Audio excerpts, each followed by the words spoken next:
Rico. Audio 2096. Chères auditrices, chers auditeurs, je vous souhaite une bien bonne journée, un bel instant de vie, où qu'il soit dans le temps et l'espace. C'est assez chouette de se dire que quelqu'un dans sa voiture, dans le train ou dans le salon, en cuisinant, en faisant son jardin, écoute cet enregistrement audio, là, comme ça, maintenant. Au-delà de la réalité perçue, au-delà de l'illusion de la matière, cet enregistrement est certainement de l'information qui voyage, de l'information qui passe par le filtre de nos âmes, qui se transmet d'un esprit à l'autre, de conscience à conscience. Car peut-être que ce podcast va amener chez vous une réflexion, une question, un geste qui aura un effet, une conséquence sur le monde, un mouvement anthropique dans l'univers. Cette information telle qu'elle vous parvient, eh bien, elle est teintée, évidemment, de mes projections, de mes biais cognitifs, de mes vérités aussi.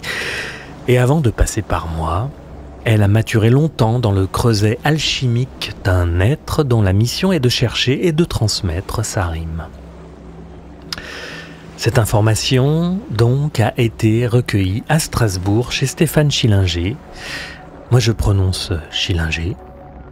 Et j'ai le grand plaisir de vous proposer l'entretien que nous avons mené ensemble, qui s'inscrit dans la série Conscience Entéogène Peruhuasca, série qui a démarré avec l'interview d'Alban Kakulia de la chaîne Lueur, qui s'est poursuivie avec la rencontre d'Olivier Chambon et qui m'a tout naturellement amené à Strasbourg chez Stéphane Schillinger.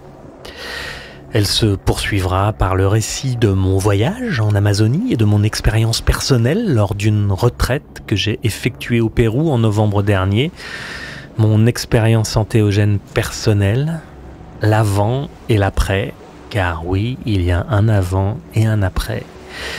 Quelques interviews aussi faites sur place avec mes partenaires pénitents et avec les curanderas et les curanderos, les guérisseurs donc, qui nous ont accompagnés sur ce chemin. En l'occurrence Fabienne Bach, le chaman et psychothérapeute, et Jacques Mabi, fondateur et tabaquero, ayahuasquero du centre Takiwazi dans lequel j'ai effectué ma retraite. C'est donc ces deux interviews qui viendront clore cette série.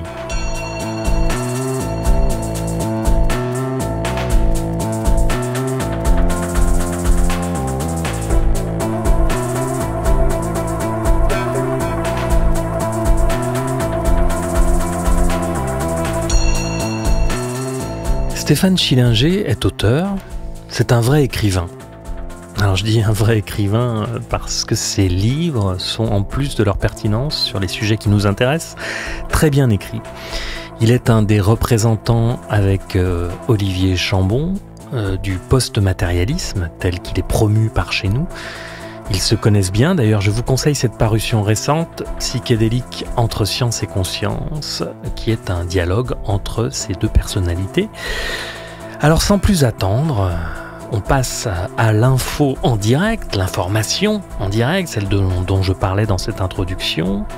Et on commence par le commencement. Je vais laisser Stéphane nous dire de quel endroit il parle.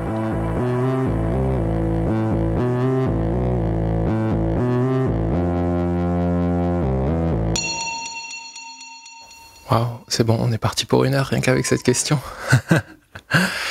D'où je parle, j'ai envie de dire, le premier truc qui vient d'une forme d'être, de ce qui est devenu une dimension différente de perception de l'existence, qu'on va essayer de définir en disant c'est l'être, c'est-à-dire un endroit ou une manière de percevoir la réalité qui n'est plus enfermée dans l'identification au mental.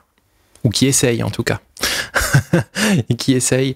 Et donc ça c'est pour l'aspect un peu nébuleux pour certaines personnes qui entendront ça, d'où je parle. Mais d'une manière pratique, d'une manière plus prosaïque, moi j'ai une ancienne carrière de banquier. où j'étais gestionnaire de fortune en Suisse. Cette carrière a duré 12 ans. Et suite à certaines expériences, je me rendais au fur et à mesure compte que j'étais probablement en train de décliner au niveau de ma santé, puisque souvent nos carrières et notre attachement à ces carrières sont le symptôme de failles narcissiques qu'on a envie de combler. Et quand je dis failles narcissiques, c'est pas seulement ça, hein, mais c'est un désir de vraiment compenser quelque chose, de devenir quelqu'un, ou de contredire certains événements d'enfance, ou de surcompenser. Et je me suis rendu compte que bosser 80 heures par semaine et de gagner énormément d'argent, c'était peut-être pas ce à quoi j'aspirais au plus profond. Une part de moi blessée qui s'est construite dans l'enfance et dans l'adolescence était peut-être en train de vouloir construire ça, hein, pour compenser ce qu'on pourrait appeler une faille narcissique. Je pense que c'est le cas de beaucoup de monde, surtout dans ces milieux qui sont la finance, les médias ou ce genre de choses. Et je ne dis pas que j'ai dépassé ça, hein, je dis juste qu'il y a un pas qui a été fait de ce côté. Et donc, suite à une expérience, ou plusieurs expériences, je me suis réveillé un matin, j'ai dit, je ne peux plus continuer comme ça, je vais prendre une année sabbatique, ou 2. Et en fait, je n'ai jamais arrêté de faire cette année sabbatique, puisque au moment où j'ai quitté cette carrière dans la finance, j'ai commencé à écrire, et donc aujourd'hui, je suis écrivain. Et c'est peut-être de cet endroit-là que je parle, d'un endroit qui est plus artistique peut-être, très personnel. Voilà. J'ai pas de formation scientifique, je n'ai aucune autorité en quelconque manière dans ce qu'on entend en termes d'autorité ou de légitimité. J'essaye juste d'être moi et de me laisser traverser par ce que j'appelle l'intelligence du vivant, et en essayant d'interposer le moins de filtres déformants possible. Et c'est pour ça qu'au cours de cet entretien, je vais peut-être souvent parler de mes propres biais cognitifs ou de mes propres déformations personnelles. Parfois, les failles narcissiques vont de pair avec une grande sensibilité. Elles peuvent avoir, je pense, des conséquences vertueuses, si l'on en prend conscience, et qu'avec recul et humilité, on poursuit sur le chemin de l'expression de soi et de la transmission. Ces failles narcissiques, je les connais. Elles m'ont conduit, moi, très jeune, à vouloir devenir une rockstar. Alors jusqu'ici, c'est raté, certainement pour mon plus grand bien. Finalement, il me semble que le besoin de combler le vide, le besoin de reconnaissance, n'empêche pas une ouverture personnelle au sensible, à l'invisible, mais le mieux, c'est que très vite quand même, à un moment, on reconnaisse cette réalité-là, cette réalité psychique, psychologique, et qu'on fasse le pas pour changer ce qui peut l'être. Alors, pour répondre à ta question, je ne sais pas si j'ai eu une ouverture à l'invisible très tôt, mais par contre, j'ai eu une très forte intuition qu'il y avait un invisible sans toujours pouvoir le contacter. Certaines personnes vont dire, moi je suis en contact avec l'invisible depuis toujours. Moi, c'est pas le cas. Par contre, j'ai été vraiment, lors de mon enfance et de mon adolescence, obsédé par le sentiment qu'il y avait quelque chose de caché. Un peu comme dans la caverne de Platon, je savais que j'étais dans la caverne, je savais qu'il existait autre chose, mais sans jamais avoir osé ou avoir pu trouver les moyens de sortir de la caverne. Donc j'ai toujours grandi avec cette quasi-certitude cellulaire qu'il y avait autre chose.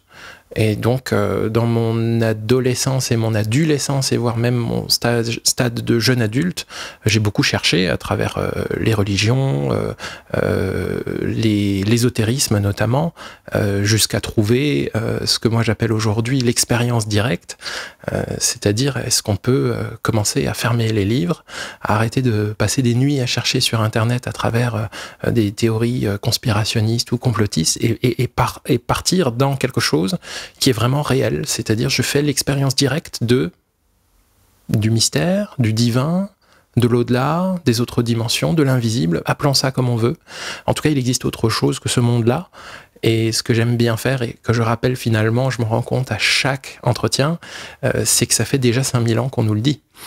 On est dans une société et une culture qui, depuis 200-300 ans, élude la dimension invisible pour rester dans des perspectives, dans des considérations qui sont purement matérielles, productivistes, liées à la croissance, au profit, qui sont fondamentalement, finalement, capitalistes, matérialistes. Et on élude tout un pan de ce qu'on est, de là, on élude en fait, de là où on vient, on élude la dimension de là où on vient et là où on va.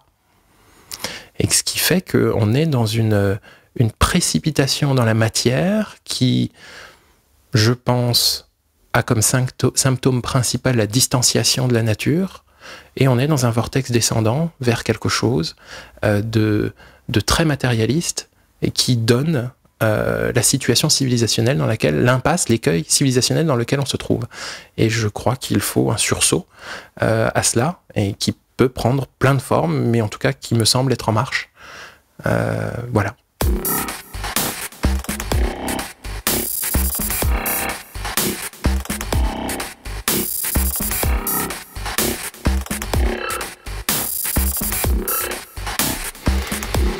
Dans les propos de Stéphane, on est au cœur, ici, du message qu'on essaye de transmettre humblement dans ce podcast. La nécessité du sursaut post-matérialiste. Nous sommes de plus en plus nombreux à lire, à suivre, à écouter des chercheurs comme Stéphane, Olivier Chambon, Philippe Guimand, qui ouvrent chacun dans leur style des brèches vers une vision plus globale de l'existence, qui englobe la multitude et l'invisible, l'incommensurable, le sacré, mais aussi la matière, la raison et le rationnel. C'est ce que j'essaye de faire aussi avec Calreco.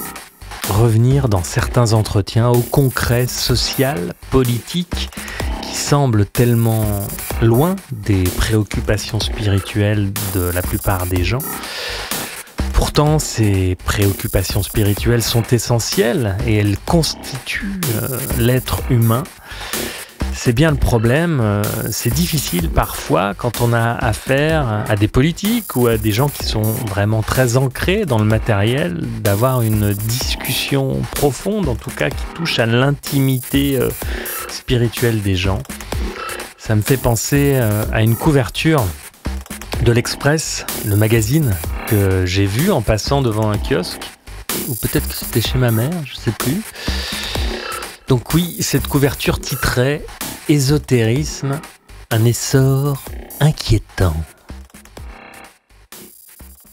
Oui, alors ce qui moi m'inquiète beaucoup, c'est que ésotérisme est devenu une insulte. On oublie l'étymologie même du mot. En fait, l'ésotérisme, c'est toutes ces disciplines qui s'inscrivaient en marge des grandes religions dogmatiques. Par exemple, pour les chrétiens, c'était les gnostiques, pour l'islam, c'était les soufis, dans le bouddhisme, pour une certaine partie, c'est le dzogchen, et en fait, ou le tantra, et en fait, ce sont ces courants de développement de l'être et de la conscience qui vont finalement aller à contresens du grand courant dogmatique dans lequel la civilisation s'inscrit. Et on pourrait dire, je ne suis pas persuadé de ce qui va sortir de ma bouche, mais on pourrait dire que finalement, le New Age est l'ésotérisme du capitalisme ou du matérialisme du matérialisme dans lequel nous baignons. Et dans New Age, alors là c'est pareil, on pourrait tenir rien qu'une heure sur ce mot-là, il y a toutes les dérives complotistes, il y a le grand n'importe quoi, et il y a aussi le New Age comme symptôme de la disparition de la dimension spirituelle. Et ce symptôme de la disparition de la dimension spirituelle dans notre civilisation, c'est l'émergence d'un désir de la population de se reconnecter avec l'invisible. Mais comme on a privé la population de l'accès direct à ce savoir, finalement, la population, elle fait quoi? Elle grappille là où elle peut, et elle est en train de reconstruire quelque chose qui pourra ressembler à une religion, au sens sacré du terme religare, se relier, pas aux religions au sens institutionnel et dogmatique. Mais la dérive du New Age pourrait être qu'un jour, cela devienne une religion dogmatique à nouveau très coercitive, comme ça a été le cas avec les anciennes religions. Et ce que tu dis par rapport à cet article qui va pointer du doigt l'ésotérisme comme finalement une insulte ou une dérive sectaire, qui sont des choses radicalement différentes, mais on est dans un réductionnisme volontaire, puisqu'il faut maintenir les gens dans un état d'ignorance, c'est super important, parce que sinon il y a un potentiel trouble à l'ordre public, si les gens commencent à être informés. Et on est dans un pays qui a une spécialité mondiale. C'est la notion de dérive sectaire. C'est-à-dire qu'il faut savoir que l'État français a été pointé du doigt au moment où la Miviludes a été créée par la Ligue des droits de l'homme sur son traitement extrêmement sévère et réducteur de la dimension spirituelle et de la dimension sectaire. Et je me demande si c'est pas la loi Abou-Picard qui avait justement été pointée du doigt par la Ligue des droits de l'homme et de peur que les pays totalitaires puissent s'inspirer des techniques de la France de la répression des dérives sectaires. Et en fait, la dérive sectaire, il faut la combattre. C'est très très clair, mais il faut surtout la définir. Il ne faut pas oublier que quand on parle de dérive sectaire, il faut vraiment définir ce que c'est qu'une dérive sectaire. C'est avant tout un dévoiement de la liberté de penser. Donc quand on parle de spiritualité, de yoga, de réflexothérapie, de fasciathérapie, de toutes ces choses qui ont été par moments qualifiées de dérive sectaire, mais il faut remettre l'église au milieu du village et se dire, mais non, il n'y a pas de dévoiement de la liberté de penser. On est juste dans des courants à tendance spirituelle qui ont pour effet potentiel de détourner l'humain de son obligation de productivité, de croissance et d'insertion finalement dans un moule et un modèle capitaliste et matérialiste, qui est la religion dogmatique et inquisitrice de notre époque. À l'époque, on brûlait les sorcières, qui avant de s'appeler sorcières étaient chamanes et herboristes. Aujourd'hui, on va brûler les gens qui vont brûler métaphoriquement, bien sûr, hein, puisque c'est une crémation médiatique, qui vont s'écarter du droit chemin de la pensée dogmatique, du matérialisme, dans lequel l'ésotérisme, la spiritualité sont qualifiés de dérives sectaires. Ces mots, ésotérisme sacré, conscience, post-matérialisme, métaphysique, transcendance, etc., pointent vers des notions et des concepts qui, bien que de tout temps tenus en respect par les pouvoirs, sont abordés, étudiés, questionnés depuis la nuit des temps. Et ça, le dogmatisme matérialiste ne peut l'empêcher. Je pense même que le rationalisme, pilier culturel et constitutionnel de nos organisations sociales, parce qu'il n'apporte aucune réponse au pourquoi de l'existence, renforce notre besoin de sens.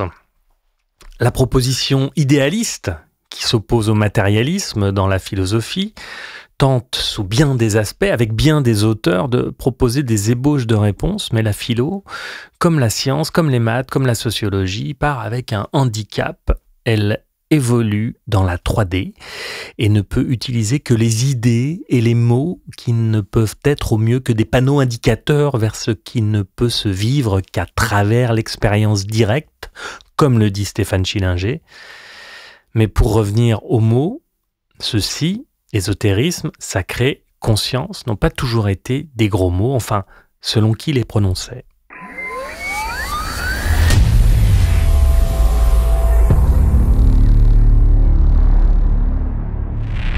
Bien au contraire, ça a souvent été longtemps été considéré comme le primat, en fait, de toute pensée. Je ne sais pas si c'est la caverne de Platon, si c'est Platon lui-même qui parle de cela dans son allégorie de la caverne, mais celui qui sort de la caverne et qui voit la réalité pour ce qu'elle est, c'est-à-dire dans mon interprétation déformée, c'est-à-dire l'absence de réalité objective, la lumière derrière la matière finalement, ou la conscience derrière la matière, s'il redescend dans la caverne pour expliquer ce qui se passe en dehors, il risque d'être tué. Puisqu'en fait, il vient troubler un ordre bien établi, qui peut en fait, qui peut manifester une résistance à ce qu'on va appeler l'éveil, mais c'est pareil, derrière le mot éveil, il y a tout un tas de nuances, puisqu'à travers les traditions, il va prendre différents mots, et certaines traditions ont plusieurs éveils, mais là, la découverte de la dimension spirituelle derrière ce monde-là, le fait que, à travers des expériences directes, qu'elles soient avec ou sans psychédélique, on peut découvrir qu'il existe une autre réalité, beaucoup plus réelle que celle-ci, eh bien, ça peut être très dangereux, pour l'ordre social et pour la société dans laquelle on vit, qui s'appuie sur des obligations matérielles. L'expérience directe, il s'agit d'être, au-delà des mots, des idées, des concepts, du blabla, Quand les zététiciens théorisent à longueur de tweet sur les méfaits ou la pseudo-validité de la psychanalyse, de l'acupuncture, du chamanisme, de l'hypnose, de l'homéopathie, de l'ostéopathie, de la chiropraxie, de la médiumnité, des EMI, des sorties de corps, de l'existence des chakras, du magnétisme, de la magie noire ou blanche, de la médecine énergétique, bref, vous m'avez compris, jamais ces zététiciens ne s'appuient sur une expérimentation directe et personnelle. Pourtant c'est la base, non ? Comment peut-on expérimenter l'incommensurable? Par où ça passe? C'est une question que j'ai posée évidemment à Stéphane Schillinger. Alors oui, ce que j'appelle l'expérience directe, c'est finalement, ce serait rien qui ne passe par la parole et par l'intellect, mais plus qui passe par le corps. C'est des expériences, je ne sais pas si c'est le bon mot, mais primales. Le sport, la danse, le sexe, la méditation, la respiration. Quand on regarde toutes les traditions, alors je parle très souvent des traditions, mais ça n'inclut pas seulement le chamanisme, ça inclut toutes les traditions ésotériques et toutes les traditions finalement proto-religieuses avant que la religion devienne un dogme et une institution. Eh bien, elles sont innombrables. Il faut juste resituer le fait qu'on est sur des milliers, voire des dizaines de milliers d'années de traditions spirituelles face à, 2, 3, 4 siècles de réductionnisme scientiste, qui est très différent de scientifique. Mais toutes les traditions nous parlent de la même chose, c'est-à-dire qu'il existe des états modifiés de conscience qui nous permettent de transcender nos filtres de perception habituels. Et ces états modifiés de conscience, ils peuvent s'atteindre à travers la respiration, le tambour, la danse, le chant, la méditation, les exercices corporels, et aussi ce que j'aime bien appeler les outils de la nature, qu'on appelle aussi psychédéliques ou antéogènes. Je définis ici juste antéogène, c'est un théos comme dans théologie qui dit Dieu ou divin, gène qui génère et en soi, c'est-à-dire des substances ou des plantes ou des champignons qui vont donner le sentiment du divin en soi et qui sont à la source de la plupart des traditions spirituelles et des religions avant que celles-ci deviennent institutions et dogmatiques et qui ont visé à supprimer l'accès direct à ce que beaucoup de traditions appellent des médecines. C'est-à-dire qu'avant que ce soit considéré comme des drogues, ce qui est d'ailleurs une vraie erreur, on pourra développer cette notion par la suite, pourquoi c'est une erreur de les considérer comme des drogues, ou comme des stupéfiants pour être plus précis, eh bien avant tout c'était des médecines.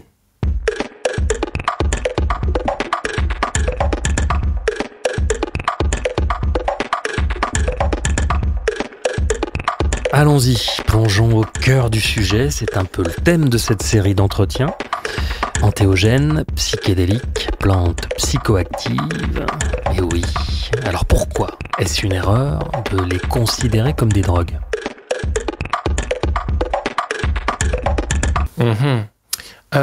Alors déjà, dans le mot drogue, c'est un grand sac fourre-tout dans lequel on va mettre plein de choses, mais on oublie que les drogues sont des substances qui vont modifier l'état de conscience, point. Donc dans les drogues, il faut inclure le sucre, l'alcool, le tabac, et tout ce qu'on entend, bien sûr, comme drogue dure, héroïne, cocaïne, choses comme ça.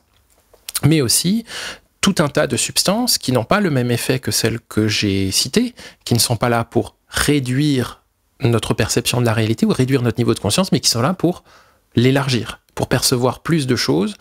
Et je développerai ce point-là par la suite pour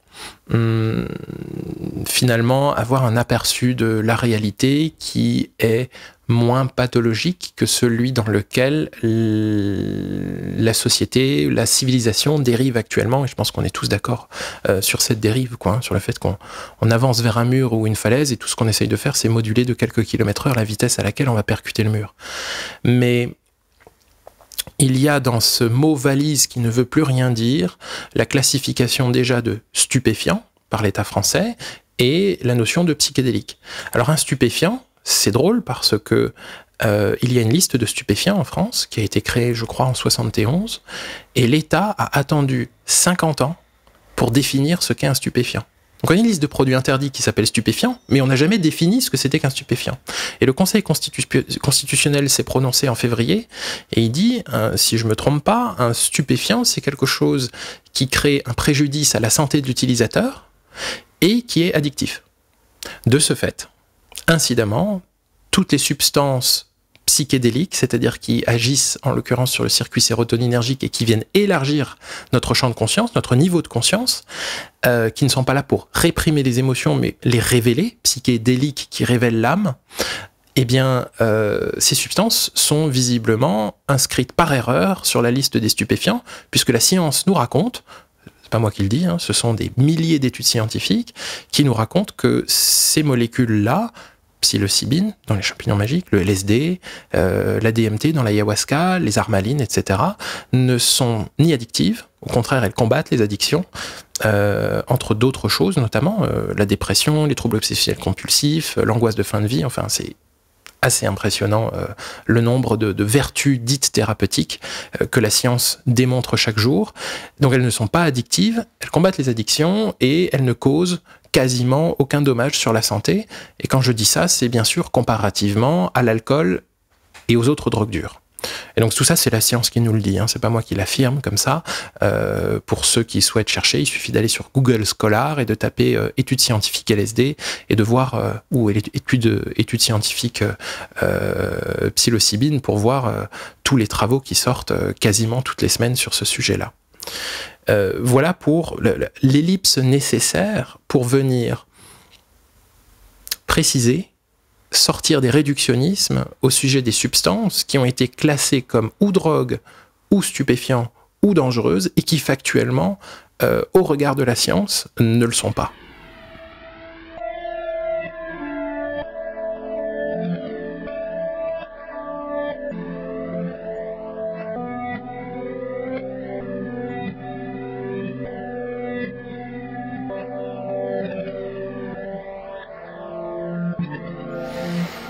Expérimenter les psychédéliques, c'est à la portée de tout le monde, en tout cas à l'étranger.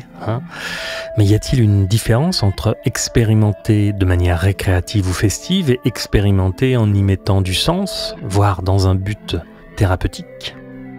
Alors oui, déjà, ce qui est important de dire ici, c'est que dans mes mots, ni dans cet épisode, il n'y a strictement aucune incitation, ni aucun prosélytisme, puisque ça, c'est interdit par la loi. La loi française va très très loin, c'est quasiment unique au monde, c'est qu'on n'a pas le droit de parler de substances interdites en termes positifs. Ça peut être puni de 75 000 € d'amende et 5 ans de prison. On n'a même pas le droit de parler d'une substance légale qui aurait, en des termes, qui dirait qu'elle a potentiellement les mêmes effets que des substances illégales. On ne peut pas tout dire, par exemple, sur la noix de muscade ou le safran, parce que ça pourrait nous donner 75 000 € d'amende et 5 ans de prison. C'est quand même dans ce contexte-là qu'on est en train de vivre et de nous exprimer. Donc cette ellipse étant faite, je n'incite bien sûr personne à faire ce genre d'expérience avec des substances illégales, quoique il y a plein de pays où ces substances entéogènes sont légales et encadrées. Alors, quand on parle de ces substances-là, entéogènes ou psychédéliques, il faut comprendre que l'expérience qui va en être faite va être extrêmement, étroitement dépendante de ce qu'on va y mettre comme bagage personnel, biographique, culturel et contextuel. Donc, à ce moment-là, on parle du set and setting, c'est-à-dire si quelqu'un va faire, je ne sais rien, l'expérience de champignons hallucinogènes, on les appelle hallucinogènes, mais c'est un terme très réducteur. Donc, parfois on dit champignons magiques, mais pour être plus précis, on va dire champignons à psilocybine, puisque c'est cette molécule-là qui nous intéresse, qui est donc psychédélique. Eh bien, on parle de set and setting, c'est-à-dire comment je me sens quand je fais l'expérience. Est-ce que je suis dépressif? Est-ce que je suis en colère? Est-ce que j'ai très peur? Et le setting, c'est est-ce que je fais ça dans un concert de métal ou est-ce que je fais ça dans mon canapé avec mon meilleur pote ou ma bien-aimée? Et donc, pour le dire très rapidement, on pourrait tenir 1 heure sur le set and setting. Ça va être mon paysage et mon bagage personnel, plus l'environnement dans lequel je vais faire l'expérience, qui va venir conditionner la qualité et la dimension spirituelle ou non de l'expérience. On se rend cependant compte que plus la dose est importante, plus l'expérience tend vers une dimension spirituelle, puisque que sont ces substances-là? Ce sont des substances qui viennent dissoudre les frontières de l'ego. L'ego, on pourrait en parler de à travers plein de prismes et plein de points de vue différents, mais ici je vais en parler comme un branchement cérébral qui donne un sens de l'identité. L'ego est un programme que mon corps transporte, qui me permet de dire je suis moi, tu es toi, nous ne sommes pas la même personne, et ainsi de préserver nos intérêts vitaux, l'un et l'autre. Et de faire finalement une société composée de plein d'individus. Eh bien, on s'est rendu compte que l'ego correspond à un branchement cérébral, un circuit, qu'on appelle le réseau mode par défaut, et ces substances-là viennent troubler ce circuit et provoquent ce qu'on pourrait définir, ce qu'on pourrait tenter de définir comme une dissolution progressive des frontières de l'ego. Alors ça veut dire quoi? Ça veut dire, mais si je ne suis plus que moi, je suis quelque chose de plus grand, je suis la nature, je suis l'idée que je me fais du divin, de l'univers, de l'intelligence du vivant, du règne végétal, des esprits, de l'au-delà, peu importe. En tout cas, plus l'expérience est intense, plus on arrive vers un sentiment peut-être océanique, un sentiment d'unité, et on appelle ça un sentiment de transcendance. La transcendance, c'est finalement, je ne sais pas si ma définition est exacte, mais c'est finalement une identification, ou peut-être même une communication avec quelque chose de plus grand que moi. Je crois bien que je l'ai déjà évoqué dans Calreco, mais allons-y. Avant ma retraite au Pérou, j'avais fait des expériences psychédéliques, notamment avec du LSD. Expérience pendant laquelle je me suis senti, enfin celle à laquelle je pense, je me suis senti très connecté à une énergie, à un univers, celui du dieu cornu qu'on appelle Pan dans la mythologie grecque. C'est la divinité de la nature, protectrice des bergers et des troupeaux. Ma compagne n'était pas avec moi pendant ce moment, mais ce moment psychédélique. Mais par contre, je l'ai vue, j'ai eu une vision dans laquelle elle était devenue une reine faune, et je me demandais pourquoi j'avais connecté avec cette énergie. Il se trouve que pour cette expérimentation, je me trouvais dans une forêt. Bon, alors peut-être que ça a joué, que mon nom de famille est Berger quand même. Mais au-delà de ça, l'univers des faunes, l'univers dionysiaque ne m'est pas vraiment familier. Alors pourquoi cette symbolique est venue frapper à la porte de mon inconscient? C'est une vraie question.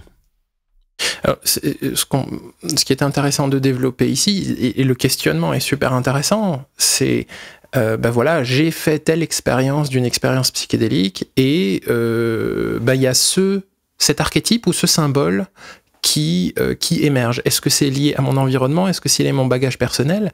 Les deux. C'est-à-dire que dans une expérience psychédélique et une expérience d'état modifié de conscience au sens large, voire même une expérience relationnelle, et ça c'est très important à développer, eh bien je vais y amener de ma biographie personnelle, mes propres projections, puisqu'il est question ici d'une expérience d'un psychédélique, du LSD, c'est qu'est-ce que je pense déjà de la molécule? Est-ce que j'avance dans cette expérience avec les croyances populaires, les mythes urbains qui disent tu prends du LSD, t'es addict à vie, alors qu'en fait c'est exactement l'inverse. Tu prends du LSD, tu sautes du 3e étage. Est-ce que j'avance avec ça comme croyance dans l'expérience, qui va déjà venir teinter l'expérience? Ensuite, quel est mon contenu biographique avec la spiritualité, le transcendant au sens large? Est-ce que pour moi le transcendant c'est voir des elfes? Est-ce que c'est voir des êtres de lumière? Est-ce que c'est des extraterrestres? Ou est-ce que c'est quelqu'un qu'on va appeler Dieu et qui va avoir une grande barbe? Est-ce que c'est ce que j'ai appris dans mon enfance sur le bouddhisme et l'hindouisme, par exemple? Ça aussi, ça va venir teinter l'expérience. Et sur des expériences un peu plus intenses, là on est dans des considérations plus jungiennes et transpersonnelles, c'est je vais accéder, c'est-à-dire ma conscience va accéder à quelque chose de plus collectif. Ma tribu, mon héritage transgénérationnel, l'inconscient collectif au niveau familial, mais aussi au niveau de l'espèce humaine. Je vais accéder à du bagage informationnel qui ne m'appartient pas forcément à moi ni à ma famille, mais à quelque chose de beaucoup plus profond. Et puis après, l'environnement. Comme dit, si tu le fais dans une forêt, ou chez toi, ou en ville sur une terrasse, le bagage informationnel que tu vas rencontrer va être très différent. Et puis c'est pareil, là on parle d'une expérience psychédélique, mais cela est valable pour toute expérience d'état modifié de conscience. Et j'aime aussi dire que être amoureux, le lien à l'autre, C'est un état modifié de conscience, hein, puisqu'on est submergé par la sérotonine et l'ocytocine, donc des molécules extrêmement puissantes qu'on pourrait qualifier de drogue ou de psychédélique, peu importe, mais qui vont venir modifier notre état de conscience. Et je vais apporter dans la relation amoureuse énormément de projections. C'est-à-dire l'autre va être comme ça parce qu'en fait, je viens finalement faire des présuppositions sur l'autre. Et puis, l'espace relationnel va être un espace extrêmement malléable, fluide, dans lequel chacun des partenaires va venir mettre énormément de choses traumatiques, par exemple. Et donc, on pourrait dire aussi que l'espace d'une relation est aussi un espace très fluide, dans lequel chaque personne va venir projeter ses propres problèmes et va faire l'expérience finalement de ce qui l'aura amené. Et pour revenir à ce que tu dis, on pourrait même rajouter que ça pourrait, il y a une manière de voir la chose, ton expérience, qui pourrait dire « Ah, mais c'est de là que viennent ces mythologies ». Tu vois, quand on regarde les mythologies nordiques, ça nous parle d'elfes, de gnomes, de faunes, justement. Est-ce que toute cette mythologie, toute cette iconographie provient d'états modifiés de conscience qui nous permettent d'accéder à d'autres dimensions de la réalité? C'est tout à fait envisageable.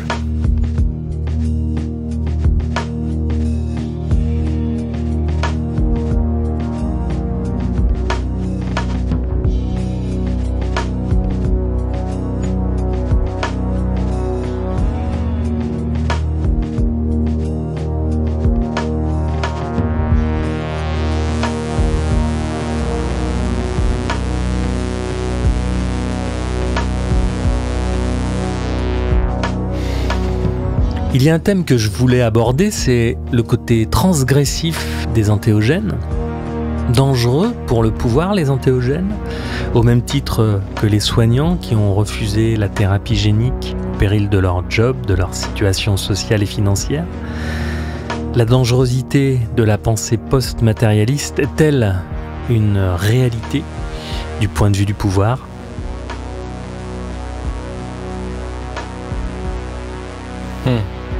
Je dis souvent, les psychédéliques ne servent pas le projet capitaliste. Point. On pourrait s'arrêter là. Mais si j'essaye de développer, on s'est rendu compte dans les années 70, notamment pendant la guerre du Vietnam, où les États-Unis avaient cette initiative qui avait du mal à remporter les suffrages, finalement, à remporter, on va dire, l'adhésion populaire, que les substances psychédéliques qui étaient en pleine explosion poussait les gens vers une forme de dissolution des structures hiérarchiques, vers une forme d'émancipation. Alors moi j'ai envie de l'appeler spirituelle parce que c'est mon biais cognitif personnel, mais une vraie émancipation de toute forme de structure, une indépendantisation de la personne finalement, une libération du sentiment du soi. Et c'est en grande partie ce phénomène-là qui a conduit à l'interdiction des psychédéliques, puisqu'on s'est rendu compte que ça ne sert pas la société de contrôle, que ça va dans le sens inverse. Ça ne va pas vers une uniformisation de l'individu. On pourrait presque dire que les substances psychédéliques, c'est une substance qui est exponentialisante de la notion spirituelle, transpersonnelle. On pourrait définir plus tard la notion de transpersonnel, de l'être finalement. Et donc ça ne sert pas toute structure de contrôle qui est absolument nécessaire. Hein, je parlais pas plus tard que la semaine dernière en conférence du fait que un groupe de 30 personnes, c'est très facile à gérer. Il n'y a pas besoin de beaucoup de règles, il n'y a pas besoin de beaucoup de lois, puisque se co-régule, on fait une réunion tous les soirs, ça se passe super bien. 3000 personnes, c'est un peu plus compliqué. 300 000 personnes, c'est encore plus compliqué. Mais 8 milliards. Donc il faut des structures extrêmement régulatrices, voire même, on les constate, coercitives. Mais c'est pas seulement pour la raison du nombre, mais c'est parce qu'en fait, il y a certaines valeurs véhiculées dans ces sociétés qui sont fondamentalement pathologiques, comme les notions de croissance, de consommation, de matérialisme, qui entraînent la nécessité de mesures liberticides. Donc on est dans quelque chose qui est en train de se bouffer lui-même. Et quand, à l'intérieur de ce système, on lâche une goutte d'un produit qui favorise la dissolution des structures, qui favorise l'émancipation de l'individu, qui favorise le contact avec le transcendant, le spirituel ou le mystique, eh bien, on est dans quelque chose de dissolutif de la structure en place, qui, cette structure coercitive, de contrôle, se débat, puisque son existence dépend sur le maintien de l'ordre. Et on a lâché là-dedans une goutte d'acide. C'est intéressant que le LSD, dans le langage underground, s'appelle l'acide. En fait, il est dissolutif des structures en place. Et donc, on est dans une... j'explore un peu une narration quasi poétique de ce qui est en train de se passer. C'est que la renaissance psychédélique, en fait, elle commence à dissoudre les structures, elle commence à émanciper les individus. Cela ne sert pas le projet consumériste / matérialiste capitaliste. Et donc, on a une structure en place qui se défend, puisque l'existence même de cette structure dépend du maintien de l'ordre, que la renaissance psychédélique est en train de gentiment dissoudre, au sens très positif du terme. On pourrait presque dire flexibiliser, végétaliser, puisqu'elle apporte à une structure qui est délétère, à une structure liberticide qui est délétère, elle commence à apporter une forme de flexibilité comme une onde presque végétale, finalement.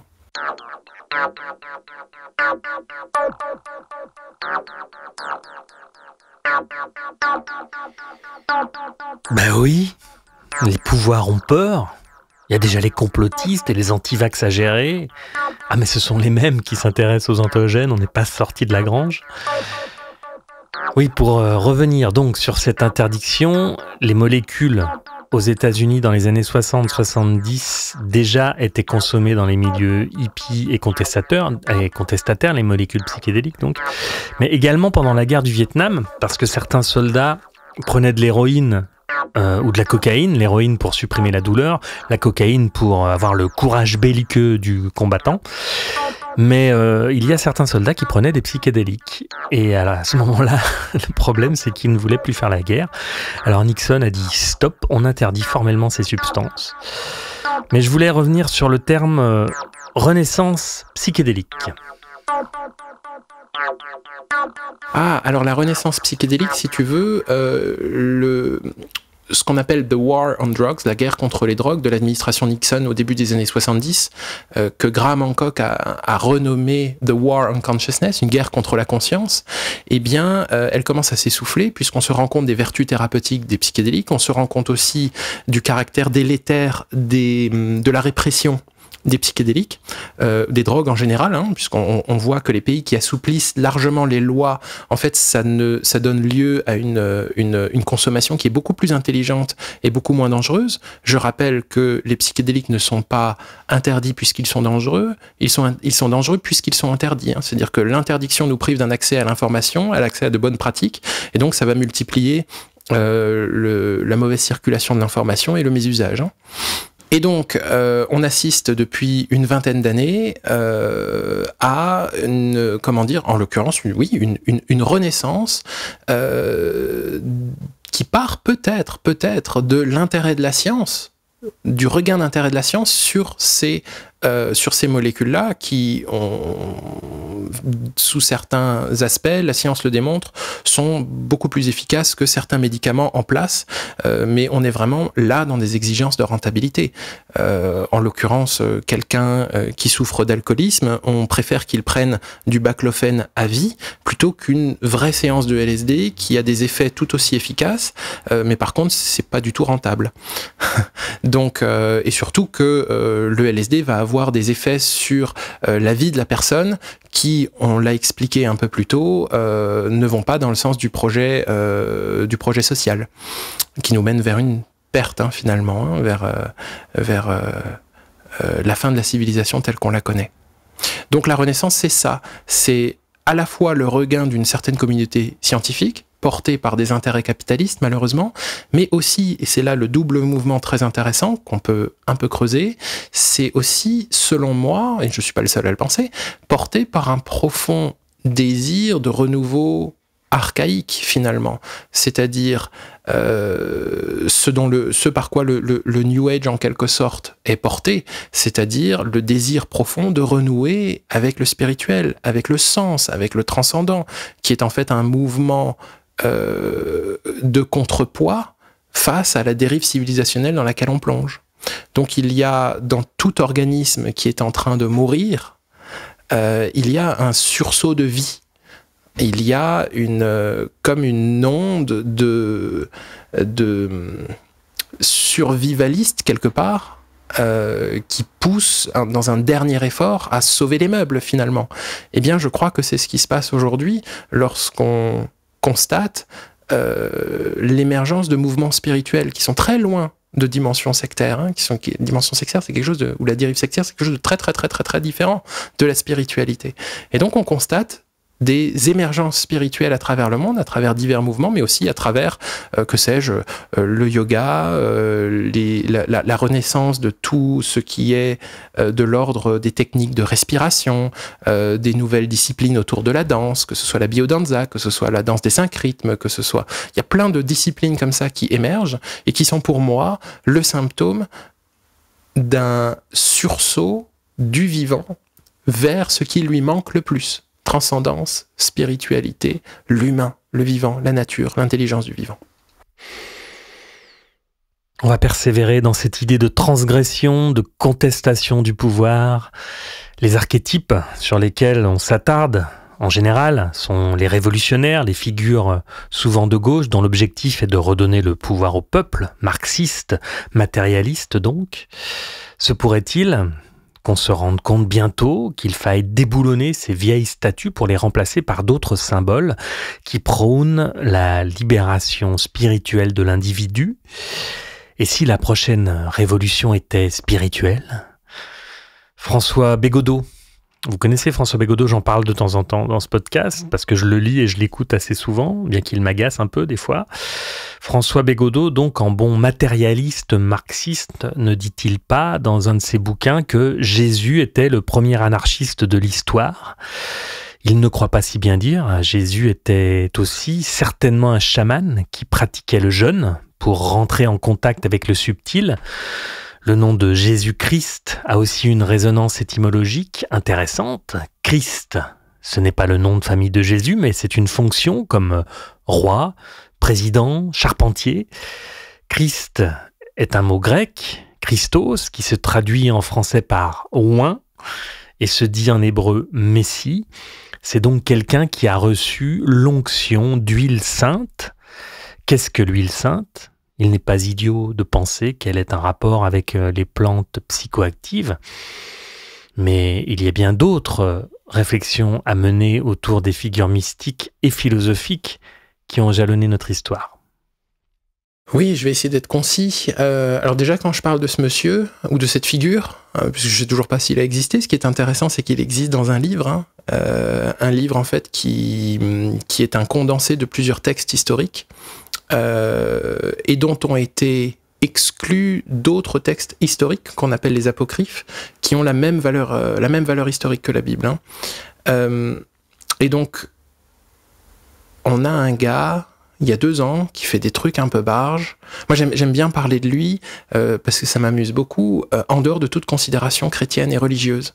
Il n'y a aucun lien, finalement, entre Jésus et le christianisme. Ce sont 2 choses complètement différentes. Et donc, quand on en parle d'un point de vue complètement dépassionné, presque phénoménologique, finalement, on a quelqu'un qui, comme le dit Bégodeau, justement, qui est rebelle, qui s'élève contre les structures établies et qui travaille avec les plantes. Jésus n'est évoqué que dans la 2e partie de la Bible, que dans le Nouveau Testament, et qui est écrit en grec. Jésus, c'est Iessos, et aucun locuteur grec de l'époque peut penser à Iessos sans penser à Iatros, médecin. Iatros, sa racine, c'est poison, Ios. Et Jésus se décrit lui-même à 4 reprises comme homme médecin dans la Bible. Et il distribue une Eucharistie qui induit un état modifié de conscience. C'est quand même étrange. Dans la Bible, à un moment, c'est dans Corinthiens, on a Paul qui dit l'Eucharistie doit être consommée avec précaution parce que certains d'entre vous qui ne la respectent pas meurent. Donc on a très factuellement, quand on a une approche rationnelle de cet ouvrage, de ce recueil, qu'est la Bible, qui est juste un livre historique, on a une Eucharistie qui est potentiellement mortelle. C'est quand même étrange.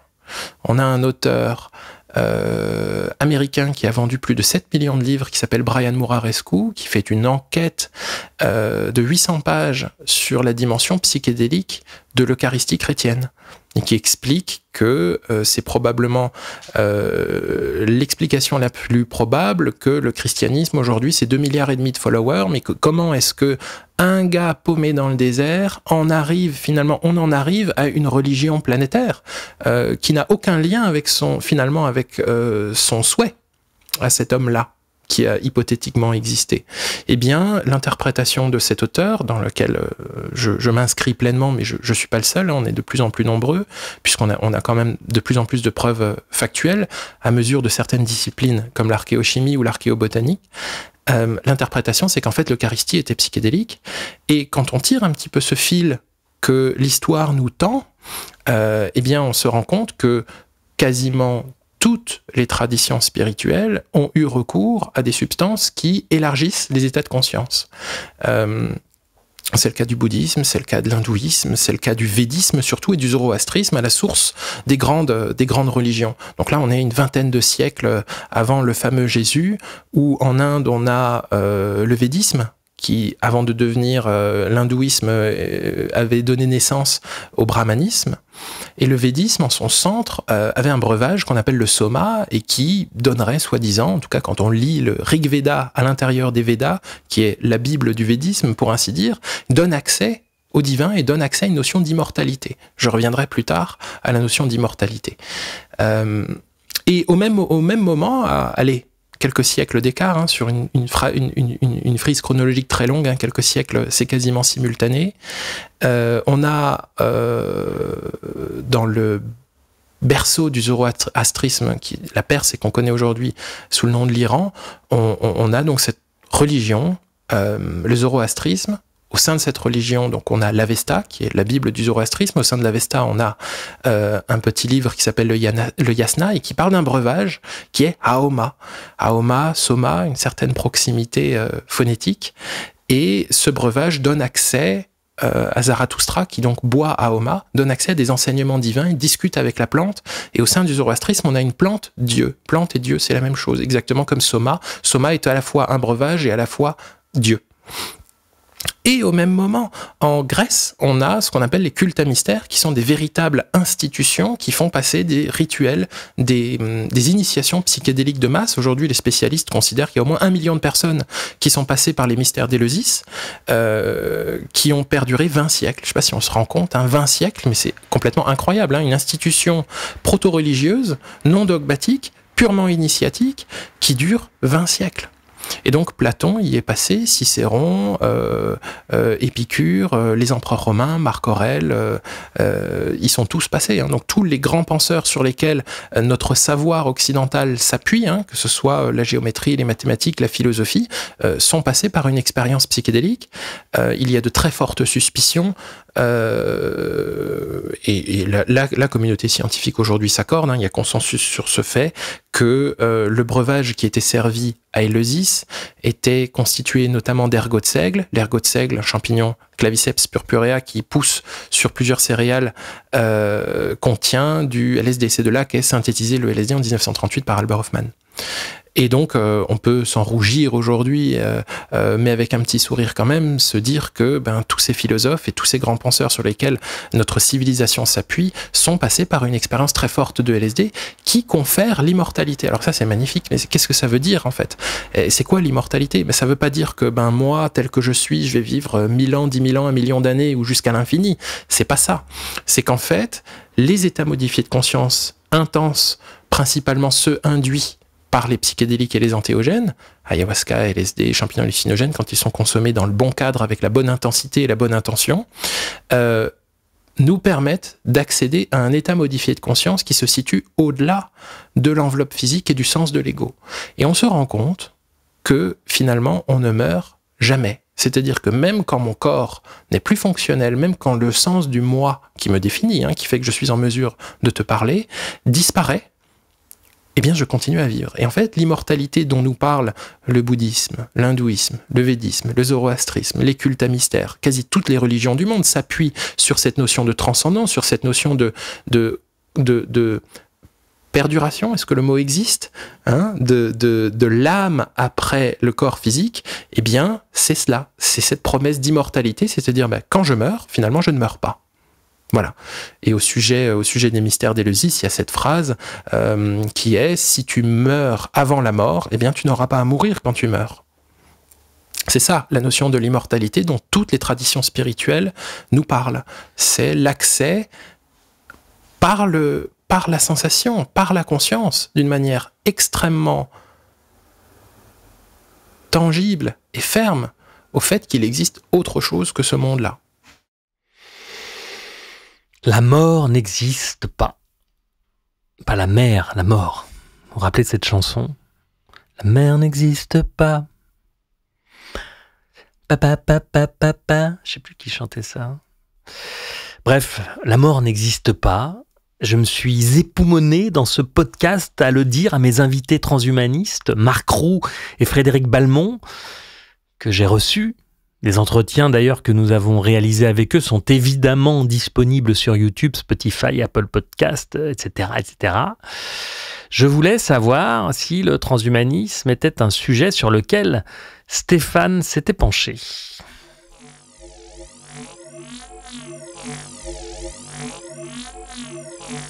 Je me suis penché sur la question de manière expérientielle. C'est-à-dire, je n'ai pas eu recours au transhumanisme au sens où on l'entend, qui pour moi est un transhumanisme technologique. Mais il existe un autre transhumanisme, c'est le fait de méditer, ou le fait de prendre des psychédéliques. Par exemple, on va considérer qu'un implant dans le cerveau, comme ce qu'est en train de faire Elon Musk à travers Neuralink, par exemple, c'est du transhumanisme. Donc on a quelque chose d'exogène qu'on va installer ou insérer dans l'être humain. Mais c'est la même chose avec les psychédéliques qui sont, pour moi, alors c'est naturel. Quand je dis psychédélique, j'utilise indifféremment psychédélique et antéogène. Mais on est dans l'utilisation d'une technologie exogène pour pouvoir accéder à quelque chose de plus grand qui dépasse l'humain. Et donc c'est comme si le transhumanisme aurait deux branches, une qui est finalement naturelle et l'autre qu'on pourrait appeler technologique. Mais je pense que c'est plus quelque chose qui fait ce mouvement-là. Les deux serpents qui s'entrelacent, en fait, l'un et l'autre ne sont finalement pas dissociables, puisque moi je vis dans la croyance que la nature est une technologie et que la nature est artificielle et que la technologie est naturelle. J'ai pas, dans ma perception de la réalité, une ligne très claire de démarcation entre ce qui est artificiel et naturel. C'est mon biais personnel, c'est mon illusion, c'est ma croyance, et ça me permet d'accéder à des interprétations qui sont relativement différentes de ce qu'on écoute, ce qu'on entend d'habitude. Et en fait, je crois que ce qui est important, c'est pas est-ce que mon transhumanisme finalement il est avec des technologies ou de la nature, c'est pour quoi faire. C'est pour quoi faire. Est-ce que c'est au profit de la croissance? Est-ce que je vais augmenter mon matériel biologique pour pouvoir produire encore plus? Ou est-ce qu'au contraire, je vais le faire pour sauver la planète ou sauver l'espèce ou préserver la biosphère? Donc en fait, c'est quelle est l'intention à la base du transhumanisme? Est-ce qu'il est porté par des intérêts capitalistes en vertu de profit et de croissance? Ou est-ce qu'au contraire, il est porté par des questions écologiques ou des questions spirituelles? Il y a un livre qui explore très très bien le transhumanisme sous ces deux angles, c'est La possibilité d'une île de Houellebecq par exemple. Moi, je vois le transhumanisme comme quelque chose d'extrêmement large qui est absolument inévitable. puisque je le vois dans ces deux facettes, à la fois naturelle avec les antéogènes et les pratiques spirituelles, et à la fois technologique, à la fois porté par des intérêts capitalistes et à la fois porté par un sursaut biologique de survie de l'espèce humaine. Et la seule question, c'est pourquoi le transhumanisme? Si c'est pour aller sur Mars et reproduire le même bordel sur une autre planète qu'on détruira d'une autre manière, ouais, oui, bon, ok. Et on pourrait même se dire qu'on a déjà fait ça avec la Terre. Si on rentre dans des considérations un peu science-fictionnelles, on pourrait se dire que, et c'est ce que la plupart des récits démiurgiques nous racontent, c'est qu'en fait il y a eu un grand cataclysme et que nous ne venons pas de cette terre, et que quand on regarde ce que les Sumériens, les Égyptiens, les Esséniens ont écrit, c'est qu'en fait nous étions en communication avec des êtres des étoiles. Et donc quand on regarde qu'on va peut-être d'ici 100 ans, 200 ans, se déplacer sur Mars, on peut s'interroger si c'est la première fois qu'on fait ça. Ça peut être drôle, cet exercice de pensée. Donc le transhumanisme, il est également possible que nous soyons déjà depuis très longtemps le produit d'un transhumanisme. La question, c'est à quel dessein. Donc je suis pas du tout méprisant à l'égard du transhumanisme, mais plutôt très vigilant sur pourquoi on le fait. C'est ce qu'on constate avec la renaissance psychédélique et le LSD. On peut utiliser le LSD à des fins thérapeutiques et spirituelles, mais ça fait maintenant 20 ans qu'il est en microdose chez plusieurs entreprises de la Silicon Valley pour augmenter la créativité chez les cadres, la productivité chez les cadres, la bonne humeur, etc. Donc, est-ce qu'on utilise ces molécules, ces technologies de la nature à des fins qui vont nous sortir de l'écueil civilisationnel dans lequel on se trouve, ou au contraire qui vont nous y précipiter ? Oui, alors voilà une approche sage du transhumanisme. Et il est vrai que le problème n'est pas la technologie, mais l'utilisation qu'on en fait. Il y aurait donc deux transhumanismes, deux faces d'une même pièce. Néanmoins, cette voie biotechnologique qui vise l'augmentation de l'être humain m'attire un peu moins que la voie naturelle. En outre, cette vision transhumaniste est assez triste car elle se nourrit du cynisme et de la désespérance de ses promoteurs. Elle repose malgré tout sur le matérialisme, le capitalisme, sur l'idée que l'homme est une machine biologique qu'il faut augmenter. Alors, peut-être sommes-nous des machines biologiques reliées à une conscience ? Mais dans ce cas, intéressons-nous à la conscience pour augmenter notre puissance ? Du reste, l'idée que nous serions nous-mêmes le produit d'un transhumanisme, une espèce modifiée par des dieux venus du ciel, comme il en est question dans certaines traductions de textes sumériens, eh bien, cette idée me séduit beaucoup. En tout cas, ça m'inspire. C'est tout à fait stimulant pour la partie créative de mon cerveau. Moi, j'évite toute dérive me concernant, j'évite de mettre le doigt dans toute dérive New Age, ou dans toute dérive, complotiste finalement, et on pourrait prendre une heure pour définir ce que c'est que le complotisme et ce que c'est pas. On pourrait dire aujourd'hui que je pense qu'on peut être d'accord sur le fait que le complotisme, ça va être tout discours pseudo-scientifique c'est-à-dire qui ne s'inscrit pas dans le dogme scientifique et qui ne va pas dans le sens de la direction que une institution souhaite donner. Et alors, je tends à éviter cela, et donc pour ces sujets extrêmement sensibles, puisqu'ils sont très rapidement qualifiés soit de New Age, soit de complotisme, qui sont deux mouvances dans lesquelles je ne me reconnais pas du tout, eh bien, je tiens à tenter de conserver une approche phénoménologique, comme sur le phénomène OVNI, par exemple. En fait, c'est qu'est-ce qui se passe ? Qu'est-ce qui est écrit ? Pourquoi ? Et donc, je m'interroge. Pourquoi est-ce que dans toutes les traditions qui parlent d'un événement antédiluvien, il est systématiquement question d'être des étoiles ? Moi, ça m'interroge. Et c'est pas pour autant que je vais y accorder du crédit et que je vais commencer à être naïvement prosélyte sur la matière, sur le sujet. C'est tout simplement que ça m'interroge, et une approche purement factuelle et phénoménologique des choses doit nous permettre d'ouvrir cette possibilité et de s'interroger sur cette possibilité et de l'inclure dans nos champs de réflexion. Puisqu'aujourd'hui, toutes ces dimensions-là, qu'on va qualifier d'ésotériques, de sectaires, de New Age, de complotistes, etc., on va les exclure. Et je ne pense pas que cela serve justement la démarche scientifique. J'essaye d'avoir une approche purement factuelle, rationnelle et surtout très questionnante, en incluant ces faits. On s'en rend compte, on peut faire une petite parenthèse sur le phénomène OVNI qui est très fortement d'actualité, puisqu'on a des auditions au Congrès américain où on a plusieurs personnes avec des carrières absolument brillantes qui déclarent ouvertement, sous serment, c'est-à-dire qu'ils risquent quasiment la prison à vie à cet endroit-là, en disant que voilà, le gouvernement américain a récupéré des objets volants non identifiés et qu'à l'intérieur, il y avait des êtres qui ne sont pas humains.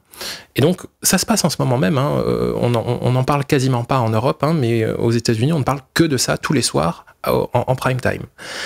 Et ce qui m'intéresse dans ce phénomène-là, que j'observe comme un phénomène finalement sociologique avant toute chose, c'est de regarder qui sont ces gens qui déclarent ces choses absolument incroyables. Donc aujourd'hui, on a le focus sur 5-6 personnes qui sont des gens extrêmement crédibles, soit parce qu'ils ont travaillé pour l'armée à des positions très hautes, soit dans la politique, soit dans la communauté scientifique. Mais ça fait 50 ans qu'on a des généraux, des ministres, des astronautes, des scientifiques qui nous disent « nous ne sommes pas seuls ». Et sans pour autant accorder le moindre crédit à ce qui est dit, moi, mon approche qui est purement rationnelle et phénoménologique de la chose, je me dis « ok, on a plusieurs centaines de personnalités qui sont des pointures dans le domaine scientifique, militaire, politique, qui nous disent que nous sommes visités par des races extraterrestres depuis plusieurs siècles. Donc soit c'est vrai, et on est face au plus grand secret de l'humanité, soit c'est faux, et on a encore un plus gros problème, c'est-à-dire que nos élites sont complètement cinglées. Ah bah là, je te le fais pas dire, Stéphane. C'est vrai, nos élites sont complètement cinglées. C'est une réalité.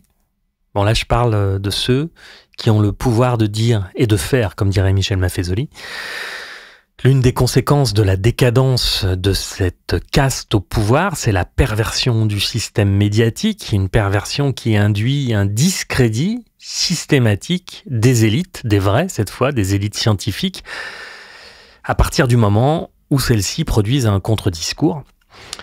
Je me revendique de la même objectivité que Stéphane concernant tous ces sujets, mais force est de constater que s'y intéresser, simplement s'y intéresser et ouvrir son esprit à ces possibilités fait déjà de nous des conspirationnistes.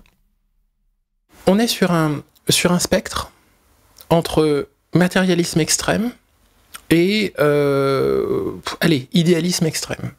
Je ne crois pas que la vérité se situe dans un ou dans l'autre. Par contre, ce que je crois, c'est que la civilisation était dans un idéalisme complet, jusqu'au moment où les sociétés se forment et ont besoin d'une certaine dimension matérialiste pour asseoir leur survie. Et on a, notamment en Antiquité et Moyen-Âge, des dérives civilisationnelles qui font que l'idéalisme commence, dans sa dérive, à devenir dogmatique et liberticide. Et la réaction traumatique, tout particulièrement en France, à ces religions dogmatiques, et à l'Inquisition notamment, eh bien, c'est un contrepoids tout à fait naturel qu'on appelle aujourd'hui le matérialisme scientifique, voire même le scientisme. Le scientisme, c'est-à-dire la tentative d'expliquer tout le réel à travers la science comme vérité absolue, et en dehors de la science, il n'y a rien. Et donc c'est une dérive qui est tout aussi dogmatique qu'une inquisition religieuse. C'est quelque chose d'inacceptable. Et donc l'humanité oscille dans un phénomène qu'on appelle l'énantiodromie entre un extrême et l'autre. Et exactement comme le mouvement des saisons. Et donc on a des périodes de patriarcat, des périodes de matriarcat, on a des périodes d'idéalisme, des périodes de matérialisme, des périodes de dogmatisme, etc. Et ce qui est en train de se passer, c'est que comme on est dans une dérive, à mon sens, soit scientifique matérialiste, soit scientiste, qui commence, et on l'a vu avec le Covid, à distiller un dogme qui devient délétère et liberticide, eh bien, il y a un sursaut biologique tout à fait naturel d'une forme d'idéalisme ou de spiritualisme. Et l'important, c'est que ce sursaut-là, qui à mon avis est salutaire, ne devienne pas dogmatique à son tour. Mais quand on a ce sursaut qui vise à nous faire dévier de la trajectoire qui nous mène vers le mur ou la falaise civilisationnelle, on a évidemment en face une forme de zététisme, une forme de scientisme qui se réveille pour venir équilibrer le changement de paradigme, pour éviter que le changement... Et tout ça, on est finalement dans une forme quasi de théorie des systèmes, une forme d'homéostasie organique qui se crée au sein de la civilisation. Et donc, plutôt que de dire bah, c'est bien, c'est mal, et de devenir soi-même dogmatique en disant non, les éthiciens ont raison, non, les autres ont raison, et puis toi t'es un con et pas moi, c'est d'observer en fait cette dynamique pour essayer de rentrer et d'harmoniser les choses, puisque c'est bien ce qui nous manque aujourd'hui. C'est pas la vérité qui nous manque, c'est l'harmonie. Revenons aux psychédéliques. En quoi peuvent-ils nous permettre de progresser dans un travail intérieur ? Les plantes maîtresses dont l'ayahuasca, le tabac, la coca et bien d'autres forment la colonne vertébrale, par exemple, de la médecine traditionnelle amazonienne. En quoi l'utilisation des entéogènes a-t-elle des vertus thérapeutiques ?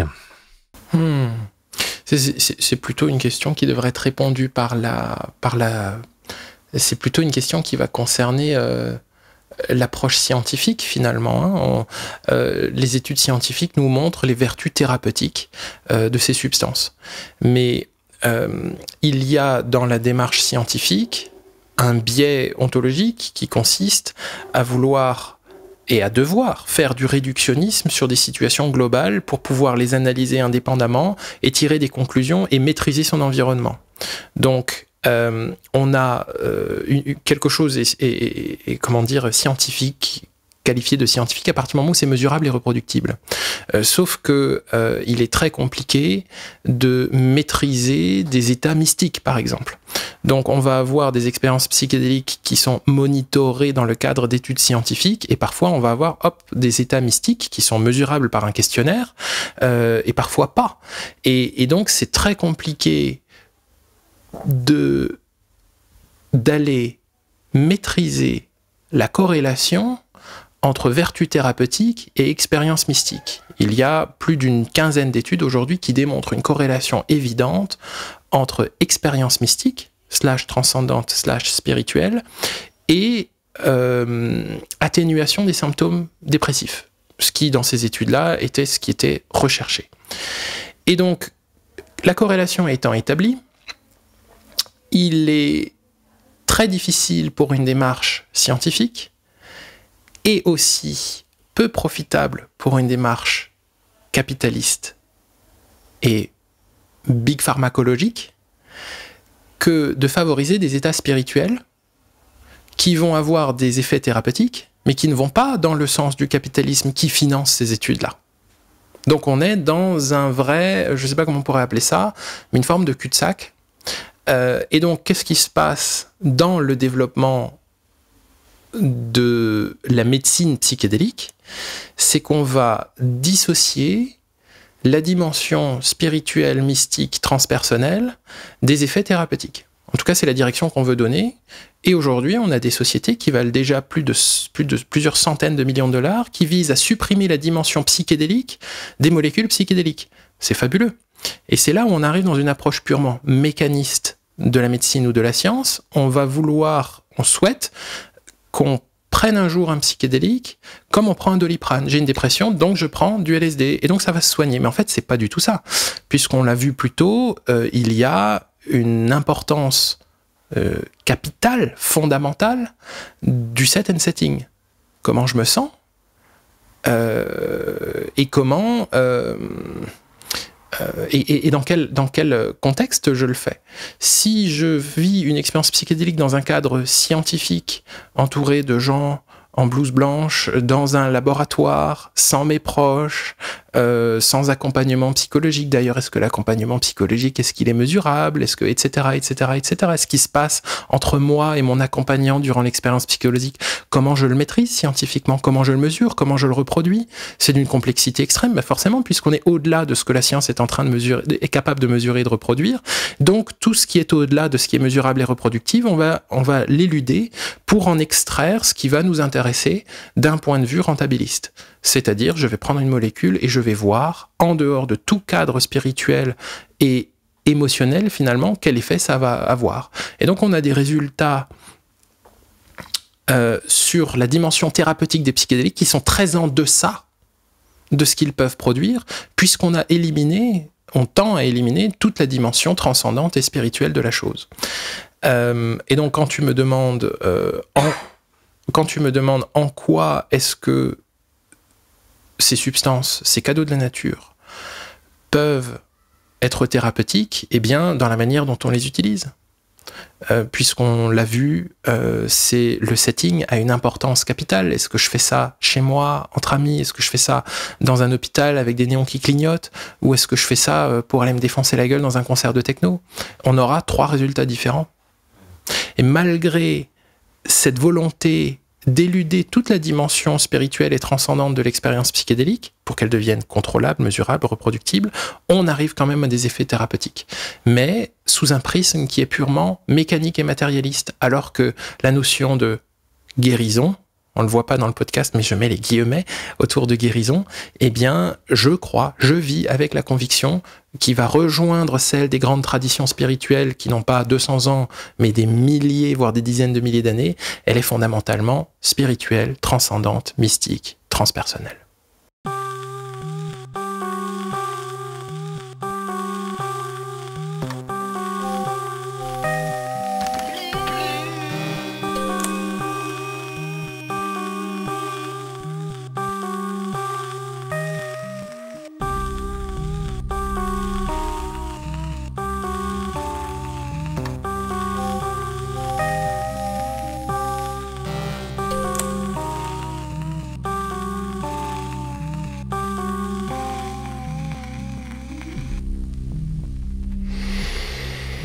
L'histoire de l'humanité est évidemment spirituelle.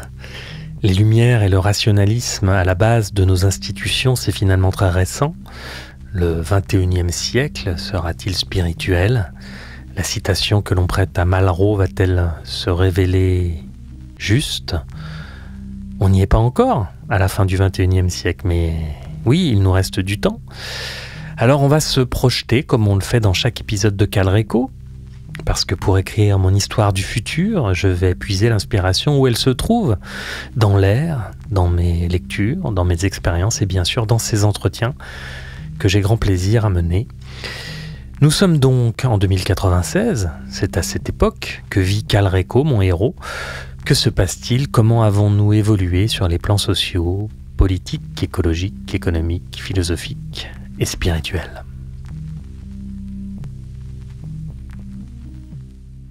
Alors déjà, j'essaye de voir ce qui se passe dans ma tête, de voir ce qui se passe dans mon corps à l'énoncé de la question, et je me dis 2096 c'est dans 70 ans, et je vois la différence du monde entre aujourd'hui et il y a 70 ans, et je vois que le progrès technologique est exponentiel, donc le progrès sera beaucoup plus important que durant les 70 dernières années. Moi, je pense que nous aurons établi l'existence de très nombreuses dimensions, de mondes parallèles, qui sont aussi réels, voire beaucoup plus réels que le nôtre, puisque le nôtre est une émanation technologique de ces dimensions-là, à des fins de divertissement. J'imagine que le capitalisme sera, c'est-à-dire le dogme ambiant, et le paradigme dans lequel on vit se sera adapté et aura trouvé moyen d'en tirer un profit. Ça, c'est un scénario. Et qui est d'ailleurs un petit peu exploré dans le film de Spielberg, Ready Player One. Donc ça, c'est le scénario un peu dystopique, avec l'exploitation de la nature multidimensionnelle et spirituelle de la réalité à des fins coercitives et capitalistes. Ça, c'est le scénario dystopique. Et puis après, il y a un autre scénario, c'est peut-être que d'ici là, on aura vécu une apocalypse, au sens biblique du terme, c'est-à-dire pas une fin du monde, mais la fin d'un monde, avec une révélation, et qui peut-être nous dirigera vers un scénario à la Avatar avec une planète Pandora, mais avec quelque chose de beaucoup plus en accord avec ce que nous sommes fondamentalement, c'est-à-dire non pas des humains qui font une expérience spirituelle, mais des êtres spirituels qui sont en train de faire une expérience humaine, et avec une notion d'harmonie et de quelque chose de beaucoup plus idéal. Donc, voilà à quoi je pense aujourd'hui quand tu me parles de 2096. Je pense plutôt vers une dystopie, mais qui va pouvoir évoluer au fur et à mesure des nouvelles qu'on nous donne et des actualités. J'ai beaucoup de mal à me prononcer davantage que ça, mais j'ai l'espoir que la renaissance psychédélique et l'acceptation sociale de ces molécules qui sont davantage des médecines que des drogues, voire même des technologies qui ne viennent pas d'ici, qui sait, nous permettra en tant qu'espèce de transcender les biais cognitifs qui nous caractérisent et qui nous mènent à notre perte. Et ces biais cognitifs, c'est quoi?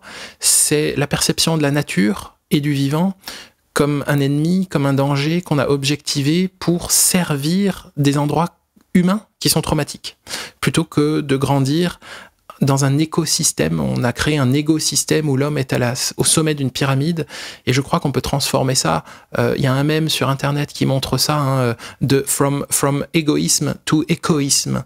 Et en fait, le premier graphique de l'égoïsme, c'est une pyramide avec l'homme au sommet qui dirige tout le reste, et l'écoïsme, c'est un cercle avec tout le vivant et l'homme quelque part, de manière complètement anecdotique. Voilà ce que je peux dire sur mon sentiment sur 2096, et peut-être même que les deux coexisteront, puisqu'il y aura peut-être le moyen de s'échapper vers d'autres dimensions, en espérant que le paradigme matérialiste et scientiste est enchâssé dans cette dimension-là.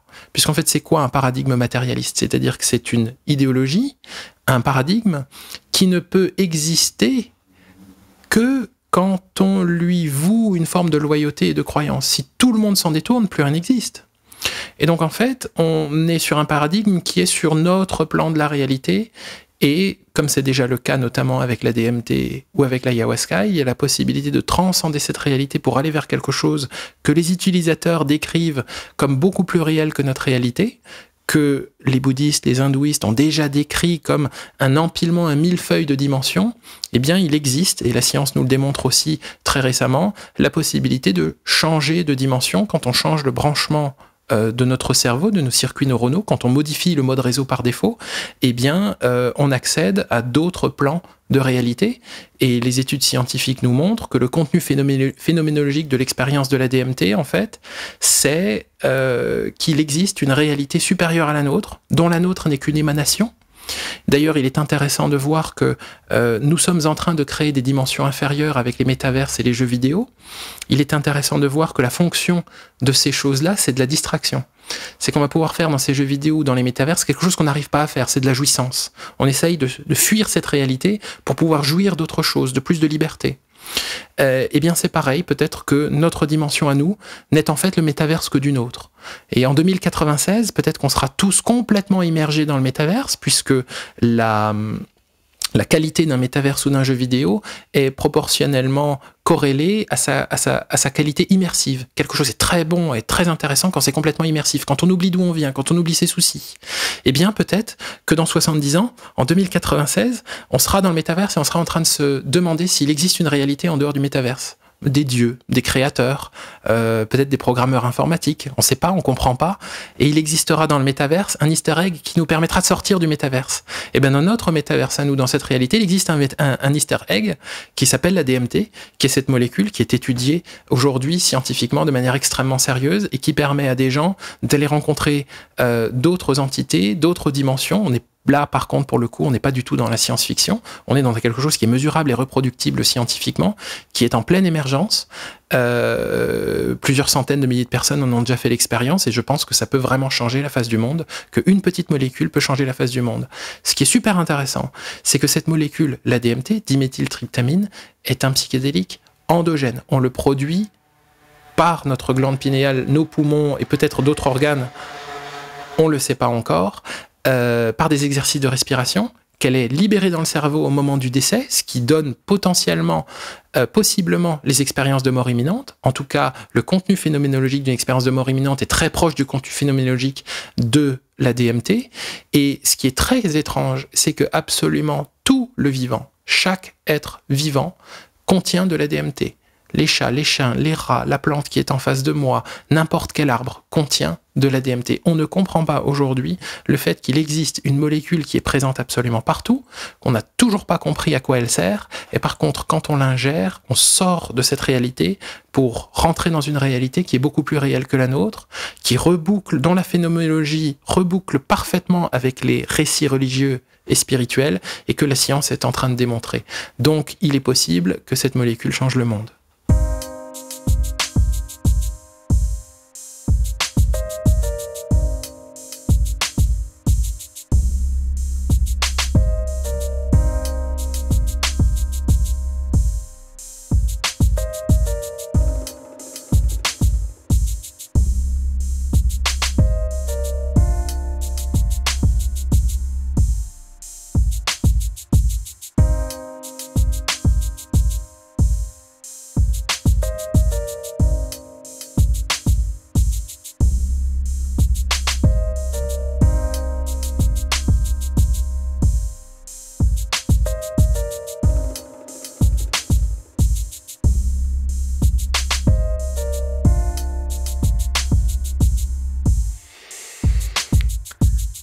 Eh bien, ça, c'est une bonne nouvelle. Ça serait chouette que ce monde change. Et si c'est grâce à cette molécule, tant mieux. Je ne conseille à personne d'essayer les entéogènes. C'est interdit d'en faire la promotion sur les réseaux. Vous m'avez compris. Donc non, ne faites pas ça. Mais à moins que voilà, votre médecin vous le conseille. Parce que ça peut arriver, en tout cas dans certains pays. Et à moins que vous fassiez, comme je l'ai fait, une retraite au Pérou ou ailleurs, dans la forêt amazonienne. En tout cas, c'est bien certain, les entéogènes, les psychédéliques, constituent une médecine. Je m'en suis rendu compte pendant mon séjour et mon expérience. Je peux vous dire que ça a vraiment changé ma vision de ces molécules. Je les connaissais, comme je vous l'avais dit, j'avais déjà fait des expériences, mais le cadre dans lequel j'ai effectué cette expérience, entouré par des chamans compétents, entouré par des gens bienveillants, avec une intention particulière, ça a tout changé.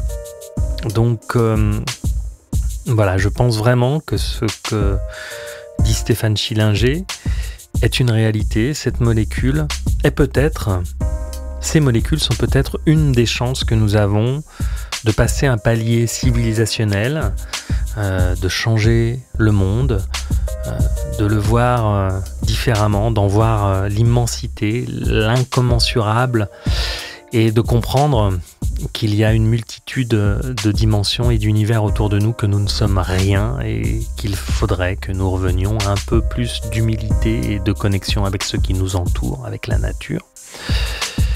Bref, c'était vraiment très intéressant d'avoir le point de vue de Stéphane Schillinger sur tous ces sujets.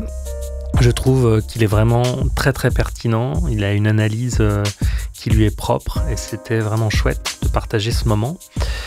Pour ceux que ça intéresse, qui veulent aller plus loin, vous pouvez donc retrouver dans la description YouTube, il faudra aller sur YouTube pour avoir les infos.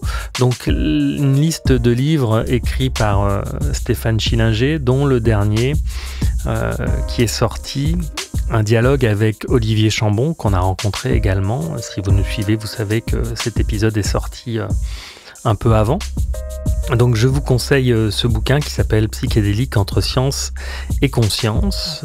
C'est un dialogue entre ces deux personnes. Et puis je vous le dis, les autres livres, par un curieux hasard notamment, de Stéphane Schillinger. N'hésitez pas à nous soutenir sur Patreon, parce que on y est beaucoup, hein. On y diffuse du contenu inédit, comme des bonus, des entretiens que nous avons eus avec les personnes qu'on a rencontrées, Philippe Guillemant, Issa Padovani, Étienne Chouard, Louis Fouché, donc Olivier Chambon y sera aussi, ainsi que Stéphane Schillinger. Et bien sûr, ce qui nous aide beaucoup, ce sont vos partages, vos commentaires et vos likes sur TikTok, YouTube, sur Insta, où vous pouvez nous rejoindre. Eh bien, on va se quitter, hein.